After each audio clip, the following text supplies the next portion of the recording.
Michelle Obama breaks silence on Barack Obama divorce rumors.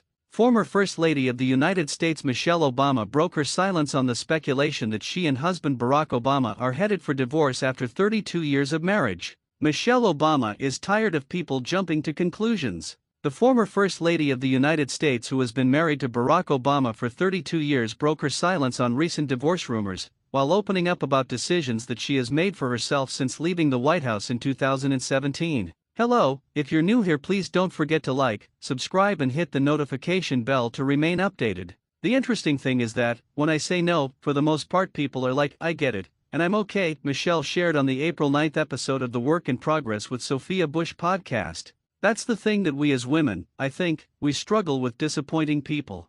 I mean, so much so that this year they couldn't even fathom that I was making a choice for myself, that they had to assume that my husband and I are divorcing. This couldn't be a grown woman just making a set of decisions for herself, right? The 61-year-old continued. But that's what society does to us. We start finally going, what am I doing? Who am I doing this for? And if it doesn't fit into the sort of stereotype of what people think we should do, then it gets labeled as something negative and horrible. Elsewhere in her conversation with Sophia Bush, Michelle, who shares Malia, 26, and Sasha, 23, with Barack, gave some insight into how she's thinking about making some big girl decisions now that she's in her 60s. If not now, when? What am I waiting for? How am I going to spend 20 years, she pondered. Now is the time for me to start asking myself these hard questions of, who do I truly want to be every day? I'm trying to do that more and more, so what does it look like? Michelle went on. It looks like whatever I want it to look like, and I still find time to give speeches and to be out there in the world and to work on projects.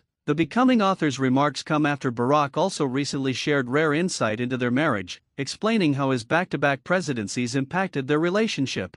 I was in a deep deficit with my wife, the former president told Hamilton College President Stephen Tepper at an April 3rd event that was part of the school's Sacerdote series, so I have been trying to dig myself out of that hole by doing occasionally fun things. I never thought that I would laugh this much in my marriage. That is such a fundamental ingredient of who you are, this insistence on joy. Herman detailed to his bride of their 16-year partnership in Marlo Thomas and Phil Donahue's 2020 book What Makes a Marriage Last. And I think what sustains our marriage is that I know you love me in spite of who I am, and that is the definition of grace. Seeking out that happiness is key.